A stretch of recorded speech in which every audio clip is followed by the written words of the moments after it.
नमस्कार बच्चों, कैसे हैं। एक बार फिर से यूसीआई कराला लाइव चैनल पर आप लोगों का स्वागत है। बच्चों, आज की वीडियो में हम लोग बात करेंगे उत्तर प्रदेश विशेष की। उत्तर प्रदेश से रिलेटेड बहुत सारे जो विशेष जानकारियां हैं उन्हीं की बात की जाएगी और उसी पर आधारित हम लोग एक टेस्ट सीरीज यहाँ लेकर आए हैं जिसमें बहुत सारे क्वेश्चंस हैं और उन क्वेश्चंस को आप पूरा अच्छे से करने का कोशिश करिएगा और लगातार हमारे साथ इस वीडियो में बने रहिएगा। और जो भी उत्तर प्रदेश की आने वाली परीक्षाएं हैं, आपको पता ही है कि फरवरी महीने में उत्तर प्रदेश में दो बड़ी परीक्षाएं आयोजित की गई थी। एक उत्तर प्रदेश लोक सेवा आयोग द्वारा समीक्षा अधिकारी का पेपर और दूसरा उत्तर प्रदेश पुलिस का पेपर, और दोनों पेपर लीक हो गए और दोनों पेपर के बारे में उत्तर प्रदेश सरकार ने नोटिस जारी कर दिया है कि दोनों परीक्षाएं रद्द होंगी और इनका 6 महीने के अंदर दोबारा पेपर कराया जाएगा। तो जो बच्चे पेपर एग्जाम अटेंड किए थे और उनकी तैयारी थोड़ी बहुत उसमें कमी थी, उस तैयारी को जो कमी थी उसको और आप बेटर कर लो और इस वीडियो के साथ आप उत्तर प्रदेश विशेष की थोड़ी सी चर्चा कर लेते हैं। तो आज का हमारा जो सबसे पहला क्वेश्चन है बच्चों, जो आपके सामने स्क्रीन पे दिख रहा है कि निम्न में से प्रदेश का कौन सा जनपद उत्तराखंड, हरियाणा और हिमाचल प्रदेश के साथ सीमा बनाता है। तो बहुत बढ़िया क्वेश्चन है बच्चों। सबसे पहले तो आप ये जान लो कि उत्तर प्रदेश में इस समय टोटल 75 जनपद हैं।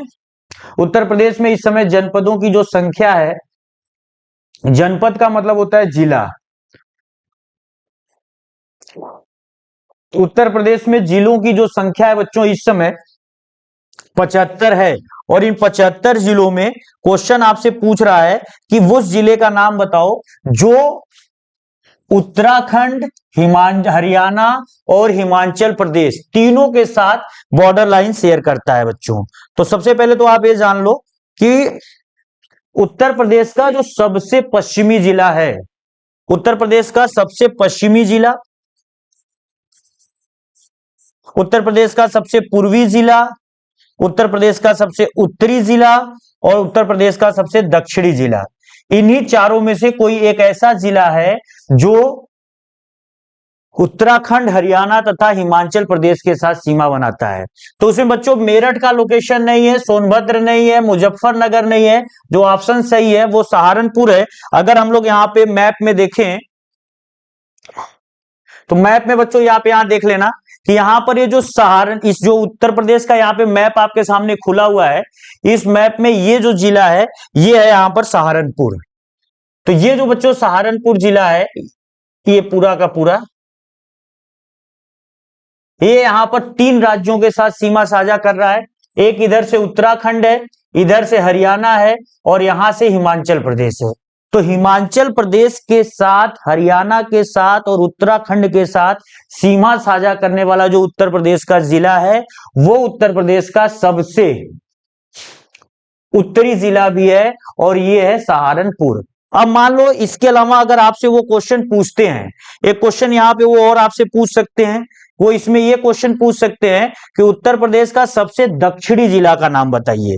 तो बच्चों यहां पर देखना कि उत्तर प्रदेश का जो सबसे दक्षिणी जिला है वो हमारा यहां पर है, ये पूरा का पूरा ये जो जिला है ये उत्तर प्रदेश का सबसे दक्षिणी जिला है और इस जिले का नाम है सोनभद्र। तो ये जो सोनभद्र है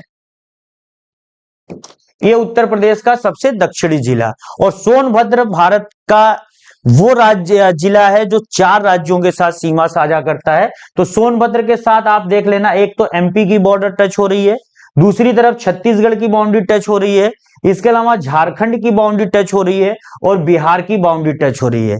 तो 4 राज्यों के साथ, अभी क्वेश्चन में तो हमने देखा कि हरियाणा, उत्तराखंड और हिमाचल के साथ यानी 3 राज्यों के साथ सहारनपुर और 4 राज्यों के साथ सोनभद्र है जो उत्तर प्रदेश का सबसे दक्षिणी जिला है। तो 2 क्वेश्चन आप यहां पे रेडी कर लेना, उत्तर प्रदेश का सबसे दक्षिणी जिला सोनभद्र और उत्तर प्रदेश का सबसे उत्तरी जिला सहारनपुर। सहारनपुर 3 राज्यों के साथ सीमा साझा करेगा और सोनभद्र 4 राज्यों के साथ। इसके अलावा बच्चों यहां पर एक चीज और समझना कि उत्तर प्रदेश का जो सबसे पश्चिमी और पूर्वी जिला है उसको भी थोड़ा सा हम देख लेते हैं।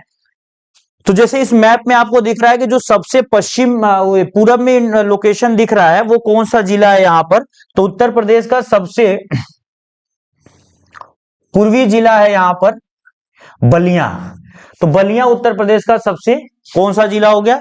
ये हो गया आपका पूर्वी जिला। और इसके अलावा अगर आपसे पूछते हैं कि उत्तर प्रदेश का सबसे पश्चिमी जिला का नाम बताइए, तो उत्तर प्रदेश का बच्चों जो सबसे पश्चिमी जिला है उसका नाम है शामली। तो यहां पर आपको दिख रहा होगा, ये है शामली। इस शामली का जो लोकेशन है बच्चों, ये सबसे पश्चिम में है। तो एक बार फिर से हम लोग अपने मेन टॉपिक पर आते हैं, और जो हमारा मेन टॉपिक था,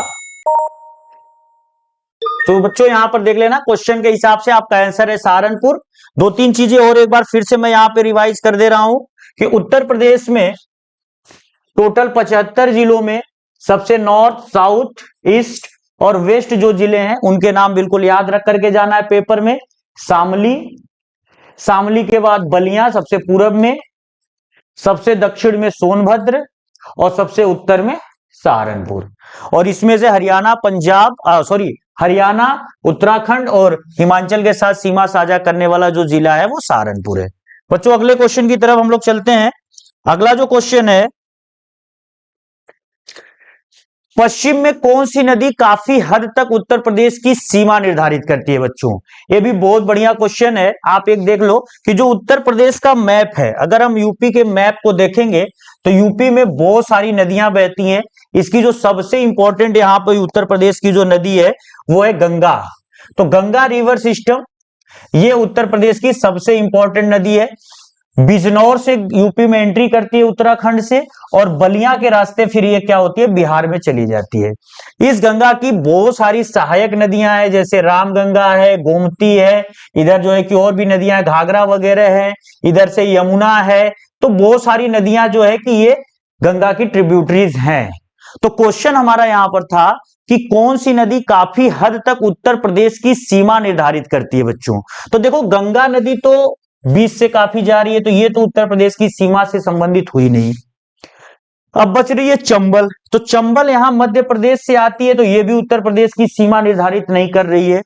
केन, केन भी मध्य प्रदेश से आकर यमुना में मर्ज होती है, तो ये भी यहां पे सीमा निर्धारित नहीं करेगी। तो जो यमुना नदी है बच्चों, इसका सबसे सही आंसर है। और यमुना नदी क्या है कि यूपी और हरियाणा के बीच सीमा का निर्धारण करती है। तो अगर हम लोग यहां पर देखें यमुना नदी को, तो जो देखिए बच्चों यहां पर आपको मैप में दिख रहा है, ये जो यमुना नदी है, यहां से देखिए, ये यमुना नदी इधर से हरियाणा और उत्तर प्रदेश की बिल्कुल सीमा बनाते हुए ये देख रहे हैं, ये आ रही है। उसके बाद दिल्ली होते हुए ये इधर से आएगी और फिर यमुना मथुरा चली जाएगी, मथुरा से फिर ये आगरा, आगरा से होते हुए फिर ये इधर के जिलों से होते हुए फिर इलाहाबाद में जाकर मर्ज कर जाएगी। तो काफी हद तक उत्तर प्रदेश की जो सीमा का निर्धारण हो रहा है वो आप देख रहे होंगे, वो किस नदी के द्वारा हो रहा है, यमुना। तो यमुना के इस पार हरियाणा दिखेगा, दिल्ली दिखेगा, ये सारे दिखेंगे। और यमुना के इस तरफ यानी कि यमुना के जो पूरब की तरफ है वो पूरा उत्तर प्रदेश है। तो यमुना, यहां तो ये क्वेश्चन तो ये भी है, आ सकता है पेपरों में, कि यमुना नदी किन दो राज्यों के बीच सीमा साझा कर सकती है। तो यमुना नदी जो है, दो राज्य वो कौन कौन से जिनके बीच सीमा साझा कर सकती है, वो हरियाणा है और उत्तर प्रदेश है। और काफी हद तक दिल्ली और उत्तर प्रदेश के बीच भी सीमा का निर्धारण यहां हो रहा है। एक चीज और यहां पे ध्यान देना है बच्चों, कि अगर आप पूरब की तरफ चलेंगे, यहां पर अगर आप पूरब की तरफ बच्चों चलेंगे, तो पूरब की तरफ आप देखोगे कि एक और रिवर है जो काफी हद तक उत्तर प्रदेश और बिहार की सीमा को डिटरमाइन करती है, और यहां पर उस रिवर का नाम है गंडक। तो ये आप देख लो, यहां रिवर आपको दिख रही है, ये रिवर है बच्चों, यहां पर ये गंडक। तो गंडक रिवर के एक तरफ जो है कि महाराजगंज हो गया, कुशीनगर हो गया, ये सब जो जिले हैं ये एक तरफ, और दूसरी तरफ यहाँ पे बिहार। तो कई बार हम लोग ये पढ़ते हैं कि उत्तर प्रदेश की जो पूर्वी सीमा है वो गंडक रिवर तय करती है, और जो पश्चिमी सीमा है वो यमुना रिवर तय करती है। तो वापस हम लोग अपने क्वेश्चंस पे आते हैं। जो हम लोगों का क्वेश्चन था वहां पर बच्चों,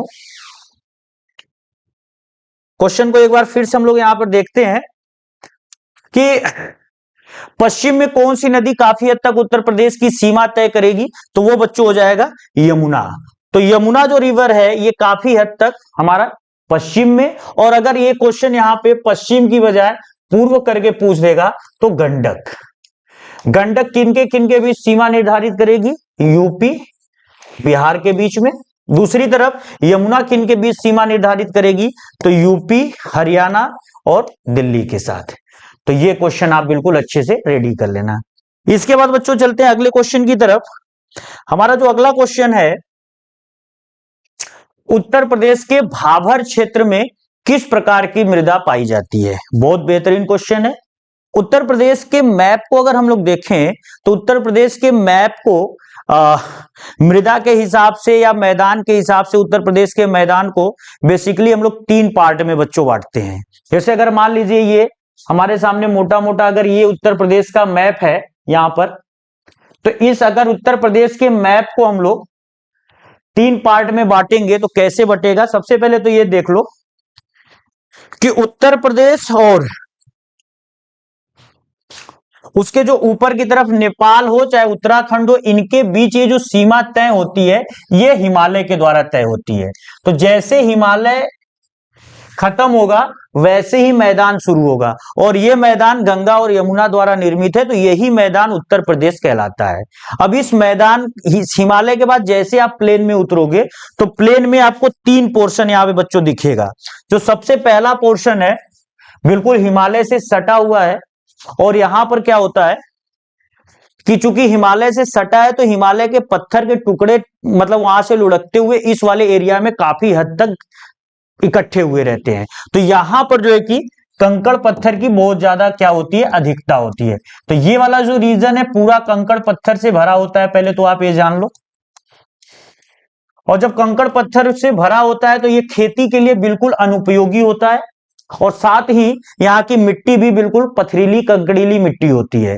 इसके लिए एक और चीज है कि जो हिमालय की नदियां हैं बच्चों, यहाँ पर एक चीज और समझिएगा कि हिमालय से जो भी नदियां आती हैं, चाहे वो यमुना हो चाहे वो गंगा हो या गोमती हो, कोई भी नदी हो, जब वो इधर से आती है तो इस वाले रीजन में वो क्या होती है कि अदृश्य रूप से बहती है। अदृश्य रूप से बहने का मतलब या प्रवाहित होने का मतलब होता है कि कंकड़ पत्थर के नीचे से नदी का पानी जाता है, तो नदी का पूरा जो पानी है वो साफ साफ धरातल पे नहीं दिखता है। थोड़ा बहुत कहीं कंकड़ पत्थर दिखेगा, कहीं नदी का पानी दिखेगा। तो इसमें क्या होता है कि ये कई बार क्वेश्चंस पेपरों में पूछता है कि उत्तर प्रदेश के या उत्तर भारत के विशाल मैदान के किस वाले भाग में जो हिमालयी नदियां हैं वो अदृश्य रूप से या जमीन के नीचे नीचे बहती हैं। तो वो ये पहला वाला पार्ट है, और इस पहले वाले पार्ट का नाम होता है बच्चों भाबर। इसी को हम लोग भाबर कहते हैं। इसके अलावा भाबर के बाद दूसरा जो रीजन शुरू होता है बच्चों, यहाँ पे उस दूसरे रीजन को कहते हैं तराई बेल्ट। ये जो दूसरा रीजन है ये होता है, इस वाले बेल्ट का नाम तराई। तराई बेल्ट में क्या होता है कि उत्तर भारत के विशाल मैदान से जो हवाएं जाती हैं और हिमालय से टकराकर जब वापस आती हैं तो इस वाले क्षेत्र में बहुत ज्यादा वर्षा करती हैं। तो जो तराई वाला क्षेत्र है इसमें बहुत ज्यादा वर्षा होती है। ये लगा लो कि उत्तर प्रदेश का सबसे ज्यादा वर्षा वाला जो क्षेत्र है वो यही पूरा का पूरा तराई है, और हिमालय के ठीक पड़ोस में है। इस भाबर वाली जो पट्टी है बहुत चौड़ी नहीं है, 8 से 10 किलोमीटर मात्र ये चौड़ी है। तो जैसे हिमालय खत्म होगा 8 से 10 किलोमीटर की पट्टी आपको पूरा हिमालय से सटे सटे भाबर का दिखेगा, उसके तुरंत बाद तराई दिखेगा। तराई में वर्षा ज्यादा हो जाएगी, तो वर्षा ज्यादा होने से यहाँ की जो मिट्टियां होंगी ज्यादातर ये दलदली टाइप की होंगी। दूसरी चीज कि यहाँ पर ये जो नदियां थी अभी जो अदृश्य रूप से बह रही थी कंकड़ पत्थर के नीचे नीचे, अब ये वापस धरातल पर आ जाएंगी, और वापस धरातल पर आने का मतलब इन नदियों में अब पानी की मात्रा बहुत ज्यादा हो जाएगी, और वो कहां से होगी? वो इस अधिक वर्षा के कारण होगी। अब इसके बाद उत्तर प्रदेश का जो अगला मैदान का पोर्शन है, ये लास्ट वाला पोर्शन, इस वाले क्षेत्र को जलोढ़ क्षेत्र कहते हैं, एलुवियल एरिया। जब ये नदियां हिमालय से होते हुए काफी लंबी यात्रा तय करके आती हैं तो अपने साथ काफी हद तक अवसाद लेकर आती हैं। अवसाद का मतलब होता है बच्चों सेडिमेंट्स। इन सेडिमेंट्स को क्या करती हैं? ये इन एरियाज में डिपॉजिट करती जाती हैं, और फिर यहां पर एक बहुत ज्यादा उपजाऊ मैदान बनता है, जिस मैदान को हम लोग जलोढ़ या काप क्षेत्र कहते हैं। तो ये बहुत अधिक उपजाऊ होता है और इतना ज्यादा उपजाऊ होता है अवसादों के डिपोजिशन के कारण कि आप यहां पर कोई भी खेती कर सकते हो, और यही उत्तर प्रदेश का सबसे मेन पोर्शन है। और इसके बाद जैसे ये वाला एरिया खत्म होगा तो एमपी का बॉर्डर लगभग आ जाएगा, और वहां पर उत्तर प्रदेश का जो लास्ट रीजन होगा थोड़ा बहुत, जिसको हम पठारी क्षेत्र कहते हैं, जो बुंदेलखंड के नाम से जाना जाता है। तो अगर आप उत्तर प्रदेश के मैप को मोटा मोटा डिवाइड करोगे तो 4 पार्ट में हम इसको बांट सकते हैं। पहला भाबर, दूसरा तराई, तीसरा जलोढ़ और चौथा पठारी क्षेत्र है। पठारी क्षेत्र एमपी के आसपास है और ये जो भाबर क्षेत्र है वो ये वाला है। तो अब देखिए क्वेश्चन आपके सामने क्या पूछा है, उत्तर प्रदेश के भाबर क्षेत्र में किस प्रकार की मिट्टी पाई जाती है।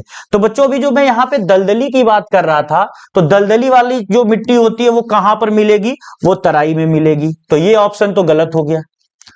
महीन जलोढ़, तो जलोढ़ मिट्टी जो होती है ये आपको अवसाद के जमा होने से यहां पर मिलेगा तीसरे वाले रीजन में, तो ये वाला भी ऑप्शन गलत हो गया। अब भूर मिट्टी जो होती है ये भी इसका ऑप्शन नहीं सही है। इस ऑप्शन के हिसाब से कंकड़ पत्थर इस मिट्टी में ज्यादा होते हैं भाबर में, तो इसीलिए यहां की मिट्टी कैसी होगी, कंकड़ीली और पथरीली मिट्टी यहां पर पाई जाएगी।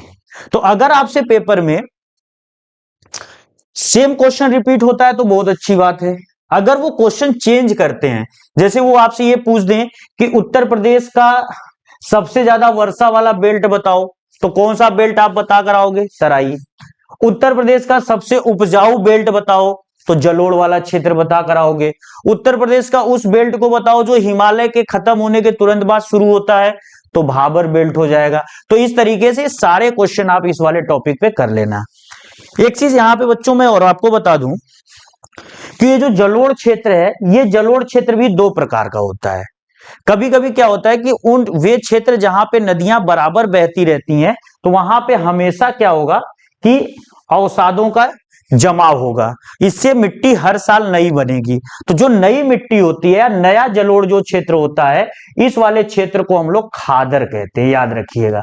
खादर का मतलब होता है नया जलोढ़ क्षेत्र। और दूसरी तरफ अगर नदी सूख चुकी है, उस नदी में डिपोजिशन नहीं हो रहा है सेडिमेंट्स का, तो क्या होगा यहाँ पर कि जो मिट्टी होगी वो पुरानी भी पड़ी रहेगी, और पुरानी मिट्टी में इतनी बार खेती हो चुकी होती है कि उसका उपजाऊपन कम हो जाता है और थोड़ा बहुत उसमें जो है कि कंकड़ पत्थर की मात्रा बढ़ने लगती है। तो इस वाली मिट्टी को, जो पुरानी मिट्टी होती है, इसको हम लोग कहते हैं बांगर।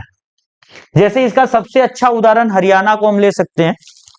हरियाणा में फिलहाल कोई नदी नहीं है, तो हरियाणा की जो मिट्टियां हैं वो जलोढ़ ही थी, लेकिन अब वहां की नदियां सूख चुकी हैं, तो वहां की मिट्टी काफी पुरानी है, तो वो बांगर कह सकते हैं। लेकिन उत्तर प्रदेश की मैक्सिमम मिट्टियां खादर हैं, थोड़ी बहुत ऐसी मिट्टियां हैं जिसको हम बांगर की कैटेगरी में ला सकते हैं। तो फिर एक तो और धमाकेदार क्वेश्चन आपके सामने आ रहा है कि उत्तर प्रदेश के किस जिले में सबसे कम बारिश होती है।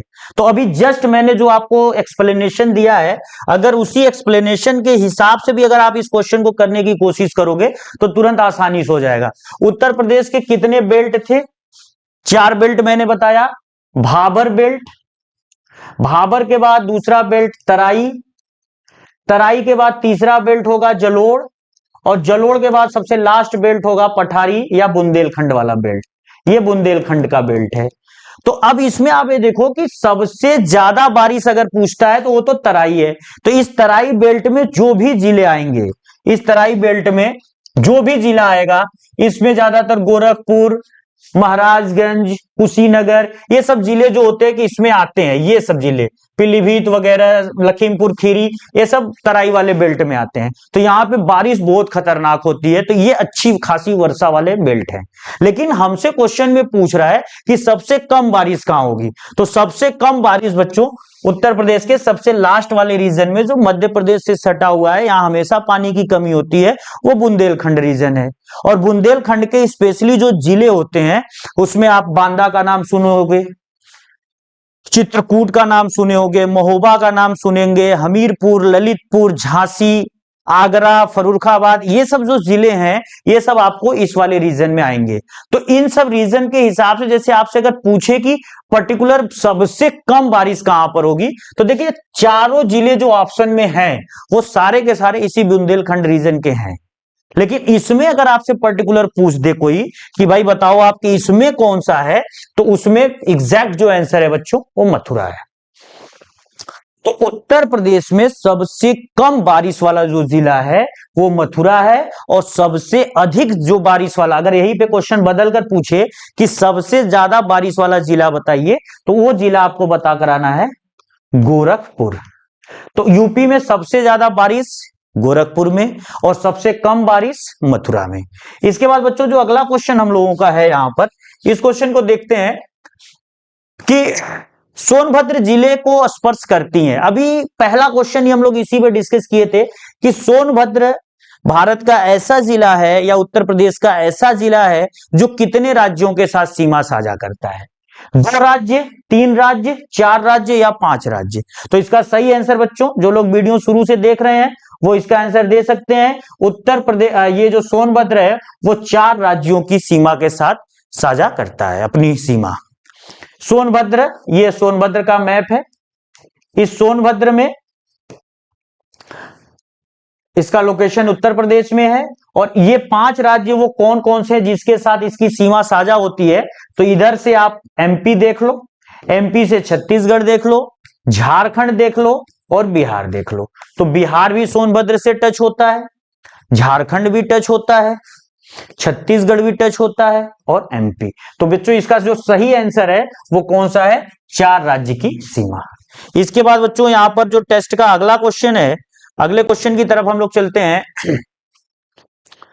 निम्न में से किससे उत्तर प्रदेश की सीमा नहीं लगती? एक और धमाकेदार क्वेश्चन है। अगर आप इंडिया के मैप को देखोगे तो इंडिया के मैप में हम ये देखेंगे कि उत्तर प्रदेश कितने राज्य और कितने केंद्र शासित प्रदेशों के साथ सीमा साझा करता है। तो बच्चों यहां पे अगर हम इंडिया के मैप को थोड़ा सा देखने की कोशिश करते हैं, और इंडिया के मैप में, तो बच्चों यहां पर आपके सामने मैप दिख रहा है, और उत्तर प्रदेश जो आपको सीधे सीधे यहां पे दिख रहा है वो कौन है, तो उत्तर प्रदेश की जो बाउंड्री है बच्चों ये देखिए, ये आपको ये जो ग्रीन कलर का दिख रहा है ये आपका पूरा का पूरा उत्तर प्रदेश है, ये उत्तर प्रदेश की सीमा है। अब यहां पर आपको यह देखना है कि उत्तर प्रदेश पहले तो क्या किसी इंटरनेशनल बाउंड्री लाइन पर है या उत्तर प्रदेश के साथ क्या कोई देश भी सीमा साझा करता है। तो जी हां बिल्कुल, यहां पर आप देख रहे होंगे नेपाल, और नेपाल की काफी लंबी सीमा उत्तर प्रदेश के साथ टच होती है। तो उत्तर प्रदेश भारत के उन राज्यों में है जो इंटरनेशनल बाउंड्री लाइन पर लोकेट करता है। इसके अलावा हमारे बहुत सारे पड़ोसी राज्य भी हैं उत्तर प्रदेश के साथ। जैसे सबसे पहले आप देख रहे हो काफी लंबी सीमा यहां पर हम लोग बिहार के साथ साझा करते हैं। और वीडियो के बीच में मैंने एक क्वेश्चन का जिक्र किया था कि यूपी और बिहार के बीच कौन सी नदी है जो सीमा का निर्धारण करती है पूरब में, वो है गंडक रिवर। तो ये बिहार पहला स्टेट है जो हमारे साथ सीमा साझा कर रहा है। बिहार के बाद सोनभद्र जिले के पास झारखंड दूसरा स्टेट है जो उत्तर प्रदेश के साथ सीमा साझा कर रहा है। उसी सोनभद्र के पास छत्तीसगढ़ हमारा तीसरा स्टेट है जो सीमा साझा कर रहा है। इसके अलावा मध्य प्रदेश, सबसे लंबी जो बाउंड्री है बच्चों, कई बार पेपर में पूछता है उत्तर प्रदेश सबसे लंबी बाउंड्री किसके साथ साझा करता है, तो वो मध्य प्रदेश के साथ साझा करता है। मध्य प्रदेश के बाद ये इतनी लंबी बाउंड्री ये राजस्थान के साथ साझा करेगा। राजस्थान के बाद हरियाणा, हरियाणा के साथ यूपी 2 जगह बाउंड्री शेयर करेगा, एक इधर दक्षिण की तरफ और ये इतना उत्तर की तरफ, और बीच में इतना जो छोटा सा एरिया है यहां दिल्ली भी यहां यूपी के साथ सीमा साझा कर रही है। तो हरियाणा 2 जगह पर, ऊपर की तरफ पानीपत, सोनीपत जैसे जिले हैं जो यूपी के साथ सीमा बना रहे हैं, और नीचे की तरफ आप आ जाओगे तो फरीदाबाद वगैरह जो जिले हैं, गुरुग्राम, ये सब यहां पर आप यूपी के साथ सीमा साझा करते हुए दिखेंगे। इसके बाद आपको हिमाचल प्रदेश दिख जाएगा जो उत्तर प्रदेश के साथ सीमा साझा करेगा, और उत्तराखंड दिख जाएगा जो यहां पर बाउंड्री लाइन पर है। तो अगर हम राज्य की संख्या गिने तो 1 2 3 4 5 6 7 और 8। तो उत्तर प्रदेश के साथ कितने राज्य सीमा पर हैं? 8 राज्य हैं। केंद्र शासित प्रदेश में एक केंद्र शासित प्रदेश है, वो कौन सा है? दिल्ली है केंद्र शासित प्रदेश में। और एक देश है बच्चों, वो एक देश कौन सा है? वो नेपाल है। तो इस तरीके से हमारा उत्तर प्रदेश का ये पूरा का पूरा ज्योग्राफी दिख रहा है। अब हम वापस अगर अपने क्वेश्चन पर आए तो हमारा जो क्वेश्चन था, क्वेश्चन यहां पर हमारा सामने साफ साफ था कि उत्तर प्रदेश की सीमा किससे नहीं लगती है। तो बच्चों यहां पर देखिएगा कि उत्तर प्रदेश की जो सीमा किससे नहीं लग रही है। तो बच्चों अभी जो इतना हम लोग एक्सप्लेनेशन देखे, उस एक्सप्लेनेशन के हिसाब से इसका आंसर तुरंत कमेंट बॉक्स में आप लोग कर दीजिए कि किसका उत्तर प्रदेश के साथ सीमा नहीं सटेगा। तो वो है बच्चों पंजाब। यहाँ पे ऑप्शन के हिसाब से जो हमारा दिख रहा है ये है पंजाब बच्चों। तो ये जो पंजाब स्टेट है इसका यूपी से कोई लेना देना नहीं है। हरियाणा हमारे साथ बाउंड्री शेयर कर रहा है, राजस्थान कर रहा है, मध्य प्रदेश, छत्तीसगढ़, झारखंड, बिहार, उत्तराखंड, हिमाचल, ये सारे स्टेट हमारे साथ बाउंड्री शेयर कर रहे हैं। एज वेल एज दिल्ली भी कर रहा है और नेपाल भी कर रहा है, लेकिन पंजाब का हमसे कोई लेना देना नहीं है।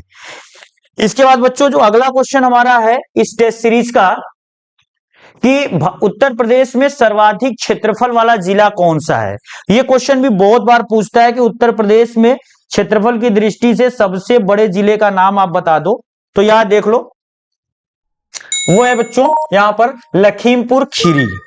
तो लखीमपुर खीरी ये एक्चुअल में जो 4 जिले हैं ये चारों उत्तर प्रदेश के बड़े जिले हैं, और इसमें लखीमपुर खीरी ये उत्तर प्रदेश का सबसे बड़ा जिला है क्षेत्रफल के हिसाब से। तो अगर आपसे वो पूछते हैं कि क्षेत्रफल में लार्जेस्ट बताइए, तब तो आप बताकर आ जाओगे लखीमपुर खीरी को। अगर वो सबसे स्मॉलेस्ट पूछ दे, छोटा पूछ दे कि भाई ये आप ये बताओ कि यूपी का सबसे छोटा जिला क्षेत्रफल में कौन है, तो उसका नाम है बच्चों हापुड़। याद रखना, ये जो हापुड़ है ये उत्तर प्रदेश का सबसे छोटा जिला है। तो बच्चों उत्तर प्रदेश का सबसे छोटा जिला हापुड़ और सबसे बड़ा जिला जो है कि लखीमपुर खीरी। उत्तर प्रदेश में कितने जिले हैं? 75 जिले हैं। चलिए अगले क्वेश्चन पर हम लोग आते हैं। अगला जो क्वेश्चन है हमारा यहाँ पे टेस्ट का, बच्चों यहाँ पर अगला क्वेश्चन है कि निम्नलिखित में से किस जिले की सीमा नेपाल से लगती है। तो पहले तो आप ये जान लो, उत्तर प्रदेश 8 राज्य, एक केंद्र शासित प्रदेश और एक देश के साथ अंतरराष्ट्रीय सीमा साझा करता है। और वो जो एक देश है जिसके साथ यूपी अपनी सीमा साझा करता है वो बच्चों है नेपाल। तो नेपाल के साथ उत्तर प्रदेश के कितने जिले टच होते हैं, अगर हम लोग इसको यहां पर देखें तो आप ये देख लेना कि यूपी का जो मैप है,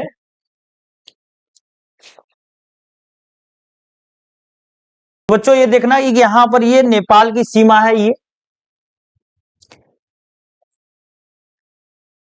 और नेपाल के साथ उत्तर प्रदेश के कितने जिले सीमा साझा कर रहे हैं अगर हम उसको देखें तो महाराजगंज, सिद्धार्थनगर, बलरामपुर, श्रावस्ती, बहराइच, लखीमपुर खीरी, पीलीभीत। तो इतने जिले हैं जो यहां पर नेपाल के साथ सीमा साझा कर रहे हैं। और उसमें जो हमारा क्वेश्चन था बच्चों, अगर हम अपने क्वेश्चन को देखें तो क्वेश्चन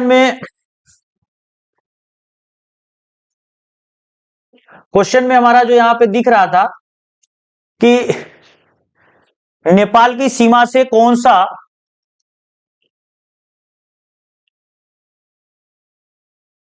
तो नेपाल के साथ लगती है जो सीमा बच्चों, एक तो गोरखपुर की नहीं लगेगी, पहले तो याद रखिएगा। इसके बाद बलिया की नहीं लगेगी, बस्ती की नहीं लगेगी, जो महाराजगंज है इसी का नेपाल के साथ सीमा लगेगा। इसके बाद बच्चों जो अगला क्वेश्चन है थोड़ा उसको भी चेक करते हैं हम लोग।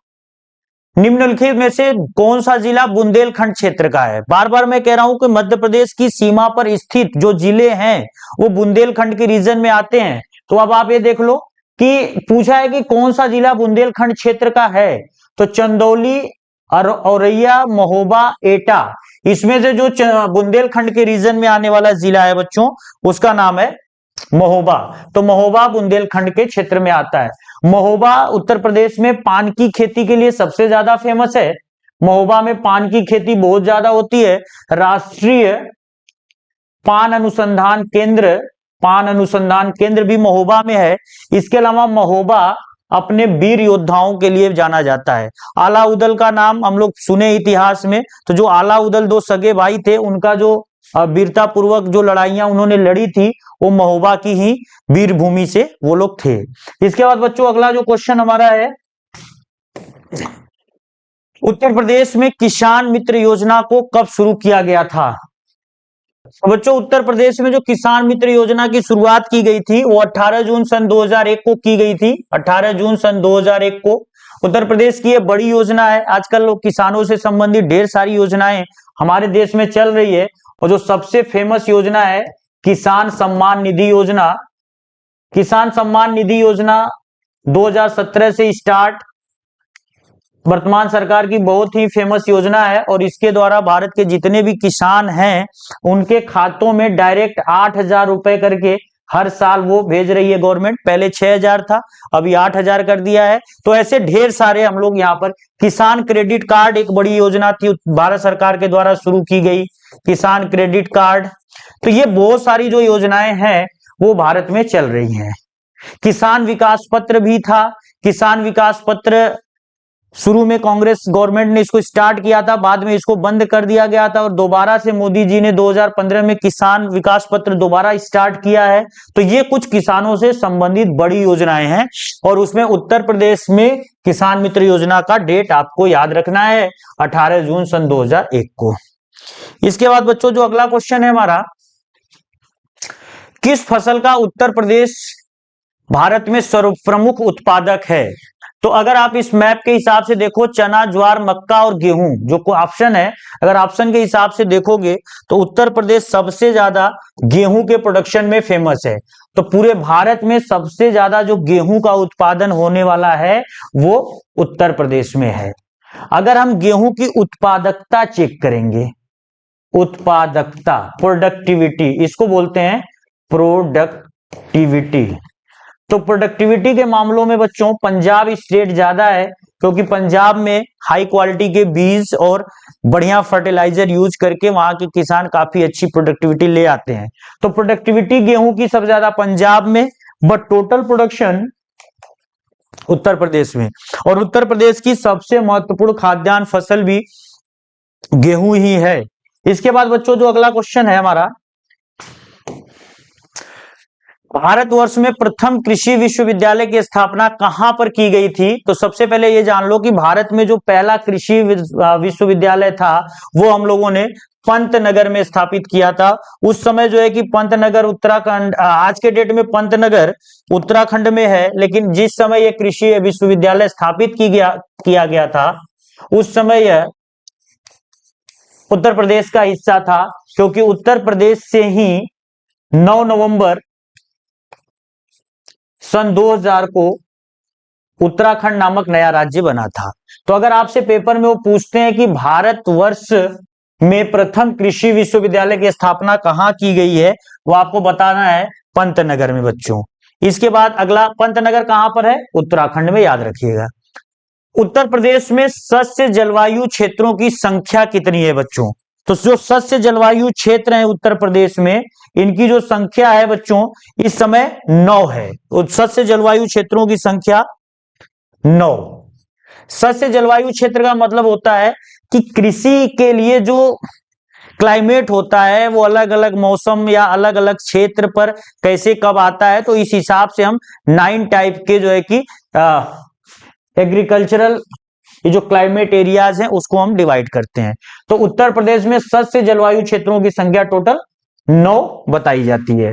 इसके बाद यहां पर अगला जो क्वेश्चन है हमारा, उत्तर प्रदेश में पान उत्पादन के लिए विशेष रूप से कौन सा जिला है? अभी थोड़ी देर पहले इसकी चर्चा हम लोग किए थे।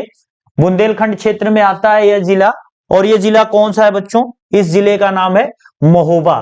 तो जो महोबा है ये उत्तर प्रदेश में विशेष रूप से पान उत्पादन के लिए फेमस है। महोबा में ही राष्ट्रीय पान अनुसंधान केंद्र, महोबा में ही राष्ट्रीय पान अनुसंधान केंद्र भी स्थित है। तो आप इसको बिल्कुल अच्छे से याद रखिएगा।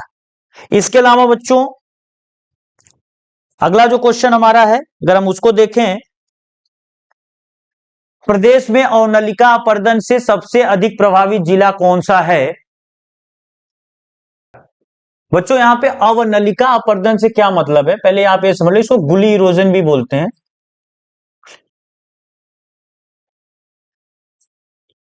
क्या होता है कि जब कोई नदी बहते हुए मिट्टी को काट कर बड़े बड़े पहाड़ या मिट्टी के बड़े बड़े ढेर लगा देती है, तो उनको हम टीला टीला बोलते हैं। और इन्हीं टीलों को मध्य प्रदेश के एरियाज में, उत्तर प्रदेश के बुंदेलखंड एरियाज में स्पेशल नाम देते हैं, जिसका नाम होता है बीहड़। तो याद रखिएगा, ये जो बीहड़ होता है, बीहड़ का मतलब होता है कि मिट्टी के बड़े बड़े टीलों का पूरा एक क्षेत्र। और इस बीहड़ों में क्या होते थे कि जो डाकू होते थे वो छिपे होते थे। तो हमारे पूरे हिंदुस्तान के इतिहास में चंबल के जो डाकू हैं बच्चों, वो सबसे ज्यादा छिपे हुए हैं। तो आप ये देख लो कि सबसे पहले तो आप ये जान लीजिए कि गुली इरोजन करने वाला जो रिवर है हमारा, वो रिवर कौन सा है इंडिया का, वो चंबल नदी है। और चंबल नदी का अगर फ्लो आप देखोगे तो चंबल नदी मध्य प्रदेश से शुरू होगी, फिर उसके बाद राजस्थान जाएगी, वापस मध्य प्रदेश आएगी, और फिर उत्तर प्रदेश में जाकर यमुना में मर्ज हो जाएगी। यमुना में इटावा के पास ये चंबल जाकर मर्ज हो जाती है। तो अब आप ये देख लो कि भारत का उत्तर प्रदेश का कौन सा जिला सबसे ज्यादा अवनलिका अपर्दन से प्रभावित है, तो बच्चों वो है इटावा। क्योंकि इटावा में यमुना जाकर यहाँ पर मर्ज हो जाए, यमुना में चंबल जाकर मर्ज हो जाती है। इसके बाद बच्चों जो अगला क्वेश्चन है हम लोगों का, उत्तर प्रदेश को कुल कितने पारिस्थितिकी क्षेत्रों में बांटते हैं? उत्तर प्रदेश में कुल कितने पारिस्थितिकी क्षेत्र हैं बच्चों? तो उत्तर प्रदेश में टोटल पारिस्थितिकी क्षेत्रों की संख्या 20 है। आप बिल्कुल याद रखना, यहां पे जो 20 पारिस्थितिकी क्षेत्र हैं, ये टोटल आपको उत्तर प्रदेश में दिखेंगे। क्वेश्चन था कि उत्तर प्रदेश में को कितने पारिस्थितिकी क्षेत्र में बांटा गया है, तो यहां पे आंसर आपका रहेगा 20। याद रखिएगा 20। चलिए बच्चों, इसके बाद अगला जो हमारा क्वेश्चन है, उत्तर प्रदेश का सबसे महत्वपूर्ण नगदी फसल कौन सा है? तो उत्तर प्रदेश का सबसे महत्वपूर्ण नगदी फसल, आप ये जान लो कि पहले फसलों को हम लोग ज्यादातर दो पार्ट में बांटते हैं। एक पार्ट होता है नगदी का और दूसरा होता है खाद्यान्न का। इन दोनों में बेसिक डिफरेंस क्या होता है, देखिए, जो फसलें होती है या तो ये खाद्यान्न फसलें हो सकती हैं। खाद्यान्न का मतलब फूड क्रॉप्स, जिसको हम खाने के लिए यूज करते हैं, जैसे गेहूं है, चावल है, या धान है, जो भी कह लो, मक्का है, बहुत सारी ऐसी फसलें हैं जो फूड क्रॉप्स के अंतर्गत आती हैं। और दूसरी जो कैटेगरी होती है उनको हम नगदी या फिर इन्हीं को कैश क्रॉप्स या वाणिज्यिक फसलें भी बोलते हैं। वाणिज्यिक फसल कहने का मतलब ये होता है कि इन फसलों को बेचकर हम पैसा कमा सकते हैं। तो उत्तर प्रदेश में बहुत सारी वाणिज्यिक फसलों की खेती होती है, लेकिन यहां पे क्वेश्चन ये है कि सबसे मेन हमारी कैश क्रॉप कौन सी है। तो हमारी जो सबसे इंपॉर्टेंट कैश क्रॉप है, जिसके प्रोडक्शन में उत्तर प्रदेश इंडिया का टॉप स्टेट है, वो है हमारा गन्ना। तो बच्चों यहां पे याद रखना है कि उत्तर प्रदेश की सबसे महत्वपूर्ण नगदी फसल गन्ना है। इसके अलावा आलू भी काफी हद तक उत्तर प्रदेश में काफी बड़े पैमाने पे पैदा होता है, लेकिन हमारी गन्ना जो है वो सबसे इंपॉर्टेंट कैश क्रॉप्स है। नगदी फसलों में ज्यादातर आप देखेंगे गन्ना हो गया, कपास हो गया, चाय हो गया, कॉफी हो गया, ये सारी जो कुछ फसलें हैं ये सारी हम लोग कैश क्रॉप्स के अंतर्गत लेते हैं।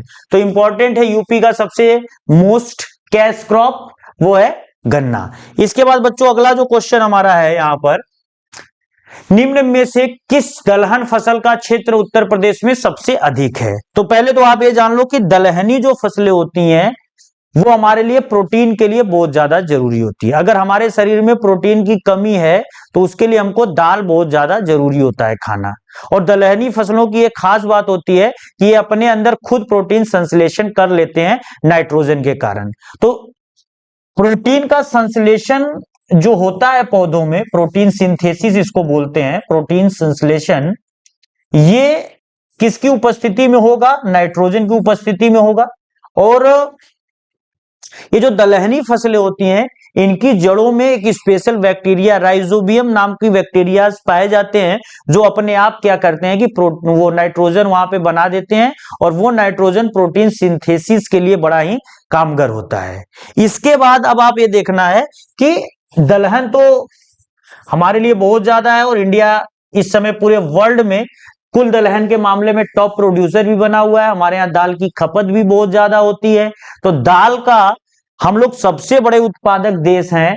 और हम जो दाल मेनली पैदा करते हैं उसमें चना हो गया, अरहर हो गया, ये जो अरहर है इसको हम तुअर दाल भी कहते हैं, मूंग हो गया, बहुत सारी दाल हैं जिसको हम लोग प्रोड्यूस करते हैं। तो अब यहाँ पे क्वेश्चन, मटर को भी दाल के रूप में काफी हद तक यूज किया जाता है, तो मटर भी इसमें है। तो अब क्वेश्चन आपका आ रहा है कि उत्तर प्रदेश में कौन सी दाल सबसे ज्यादा पैदा होती है। तो बच्चों इसका जो सबसे सही आंसर है वो है चना। तो उत्तर प्रदेश में सबसे ज्यादा जो दाल प्रोड्यूस हो रहा है वो चना हो रहा है। इसके बाद हमारा जो अगला क्वेश्चन है, उत्तर प्रदेश में सीमांत किसान किसे कहते हैं। बच्चों ये उत्तर प्रदेश ही नहीं, पूरे भारत में मार्जिनल लैंड होल्डर्स किसे कहते हैं, सीमांत किसानों को। ये जो सीमांत किसान होते हैं इनको हम कहते हैं मार्जिनल लैंड होल्डर्स। सीमांत किसान वे किसान होते हैं बच्चों जिनके पास 1 हेक्टेयर से कम की जमीन होगी। तो अगर कोई भी किसान जिसके पास 1 हेक्टेयर से कम जमीन है उसको हम भारत में सीमांत किसान कह सकते हैं। और इन किसानों का जो प्रतिशत है भारत में लगभग 80% के आसपास है। तो इंडिया के लगभग 80% किसान इस समय मार्जिनल लैंड होल्डर्स या मार्जिनल फार्मर्स कहलाते हैं। तो अगर यहाँ पे देख लो, 1 एकड़ से कम भूमि वाले, 1 हेक्टेयर से कम भूमि वाले, 2 हेक्टेयर से कम भूमि वाले, या 2.5 हेक्टेयर से कम भूमि वाले। तो इसका जो सबसे सही आंसर है बच्चों, 1 हेक्टेयर से कम भूमि वालों को हम लोग कहते हैं सीमांत किसान। और 1 हेक्टेयर को अगर नॉर्मली हम देखें तो ये 3.9 बीघा के बराबर होता है। तो 3.9 बीघा से अगर कम जमीन जितने किसानों के पास है उनको हम लोग फार्मर कहते हैं। कौन सा फार्मर, मार्जिनल फार्मर। और ये पूरे इंडिया में लगभग 80% इस प्रकार के किसान हैं। इसके बाद बच्चों हमारा जो अगला क्वेश्चन है, उत्तर प्रदेश में खरीफ फसल की बुआई कब होती है। तो ये भी काफी इंपॉर्टेंट क्वेश्चन है। पहले तो आप ये देख लो कि भारत में जो फसलें होती हैं उनको जलवायु के हिसाब से या मौसम के हिसाब से 3 पार्ट में हम बांटते हैं। जितनी फसलें हैं उनको, तो बच्चों जो फसलें होती हैं पूरे भारत की, इसको हम जलवायु या मौसम के हिसाब से 3 मेन कैटेगरी में डिवाइड करते हैं। देखो सबसे पहले क्या होता है कि कुछ फसलें हमारे यहाँ गर्मी में होती हैं, कुछ फसलें हमारे यहाँ वर्षा ऋतु में होती हैं, और कुछ फसलें हमारे यहाँ जो है कि सर्दियों में होती हैं। तो सर्दियों में जो फसलें होती हैं इनको हम बच्चों रबी की फसलें कहते हैं। इनको या क्या कहा जाता है, इनको हम लोग रबी की फसलें कहते हैं। इसके बाद जो वर्षा ऋतु की फसलें होती हैं इनको हम खरीफ की फसलें कहते हैं। और उसके बाद जो गर्मी की फसलें होती हैं इनको हम लोग जायद की फसल कहते हैं। तो अब देखो आपके सामने जो क्वेश्चन दिख रहा है कि उत्तर प्रदेश में खरीफ की फसल की बुआई कब होगी। तो चाहे उत्तर प्रदेश हो या भारत का कोई कोना हो, जो खरीफ की फसलें होती हैं वो बेसिकली वर्षा ऋतु में होती हैं। अब आप देखो कि वर्षा ऋतु यहाँ कब से स्टार्ट होने वाला है, क्या जनवरी फरवरी में, नहीं। क्या अप्रैल मई में, नहीं। तो कब वर्षा ऋतु शुरू होती है, जून जुलाई में। और अक्टूबर दिसंबर में भी नहीं होगा। तो इस हिसाब से भी आप इसको कर लोगे। जैसे आपके सेट में मान लो क्वेश्चन सेट में आपसे पूछ दे कि जायद कब होगा या फिर रबी वाला कब होगा, तो इस हिसाब से आप याद रखना। और जो फसलों के कुछ अगर इंपॉर्टेंट एग्जांपल्स देख लें तो जैसे जायद की में जो फसलें होती हैं ज्यादातर सब्जियां, ककड़ी, खीरे, खरबूजा, तरबूज, ये सब हम लोग यहाँ पर पैदा करते हैं। बरसात की जो फसलें होती हैं उसमें धान फेमस है, मक्का है, ज्वार है, कई सारी फसलें हैं जो खरीफ में आती हैं। और इसके अलावा सर्दी में हम लोग ज्यादातर गेहूं, आलू, सरसों, मटर, इन सबको हम लोग क्या करते हैं कि रबी में उगाते हैं। तो ये आप लोग अच्छे से और इसको कर लीजिएगा। इसके बाद बच्चों जो अगला क्वेश्चन हमारा है इस टेस्ट का, आंवले का सर्वाधिक उत्पादन करने वाला जिला।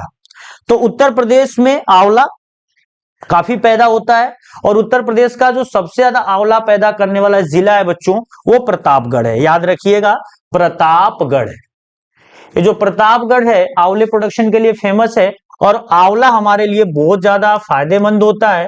आंवला से हमको विटामिन सी मिलता है और आपको पता ही है विटामिन सी हमारे लिए क्यों जरूरी होता है। तो इस तरीके से आप ये देख लेना कि आंवले का सबसे ज्यादा उत्पादन करने वाला जो जिला है वो प्रतापगढ़ है। इसके बाद बच्चों जो अगला क्वेश्चन हम लोगों का है यहां पर,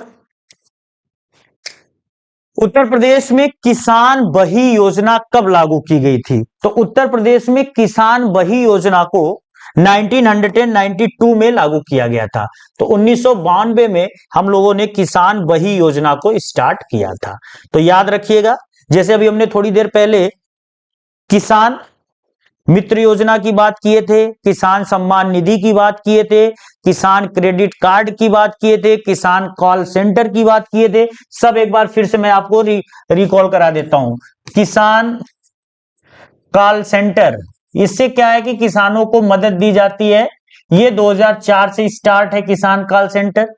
किसान क्रेडिट कार्ड बच्चों, किसानों को सस्ते दाम पर लोन देने के लिए ये सिस्टम किसान क्रेडिट कार्ड, ये 1998-99 फाइनेंशियल ईयर से लगभग इसको स्टार्ट किया गया था। किसान सम्मान निधि योजना, तो किसान सम्मान निधि योजना 2017 से स्टार्ट है। किसान बही योजना आपके सामने दिख रहा है 1992 से। तो ये बहुत सारी इंपॉर्टेंट स्कीम्स हैं जो किसानों से संबंधित है। इसके बाद बच्चों जो हमारा अगला क्वेश्चन है, किस राज्य में सबसे ज्यादा संतरे का पैदावार होता है? तो संतरे के पैदावार में हमारा जो सबसे फेमस जिला है,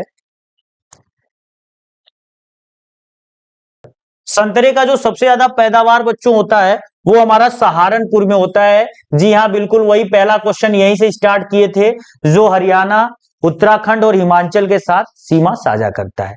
संतरा या फिर खट्टे रस वाले जो भी खट्टे फल, जितने भी खट्टे फल हैं जिनमें रस होता है, या हम इसको ऐसे भी कह सकते हैं रसदार खट्टे फल जितने भी हैं, ये इनके लिए जो स्पेशल क्लाइमेट चाहिए होता है वो भूमध्य सागरीय जलवायु चाहिए होता है। भूमध्य सागरीय जलवायु जो यूरोप में काफी पाया जाता है, फ्रांस, इटली, स्पेन, इन सब देशों में आपको मेडिटेरियन सी क्लाइमेट दिखेगा। और ये सारे देश, चाहे फ्रांस हो, इटली हो, स्पेन हो, पुर्तगाल हो, एक संतरा, नींबू, अंगूर, इन सब के उत्पादन के लिए काफी फेमस है। तो हमारे उत्तर प्रदेश में सहारनपुर जिला इस प्रकार के क्लाइमेट को थोड़ा बहुत कवर करता है और यहाँ पर संतरा सबसे ज्यादा पैदा होता है बच्चों। इसके बाद इस टेस्ट का एक और क्वेश्चन हम लोग यहाँ पर देखते हैं, उत्तर प्रदेश में कृषि समृद्धि आयोग की स्थापना किस वर्ष की गई थी? तो उत्तर प्रदेश में जो कृषि समृद्धि आयोग की स्थापना हुई थी ये 2017 में हुई थी बच्चों। तो 2017 में हम लोगों ने कृषि समृद्धि आयोग की स्थापना किया था। आज की जो वीडियो हम लोगों ने शूट किया है, इस वीडियो में उत्तर प्रदेश के लगभग 25 बहुत ही इंपॉर्टेंट क्वेश्चंस को हम लोगों ने कवर किया है और इसमें आप लोग इस वीडियो को बिल्कुल अच्छे से देखिएगा। इस क्वेश्चंस के अलावा जो अन्य जानकारियां दी गई हैं उसको भी आप अच्छे से सुनिएगा और आने वाली परीक्षा के लिए बिल्कुल तैयार रहिएगा। धन्यवाद।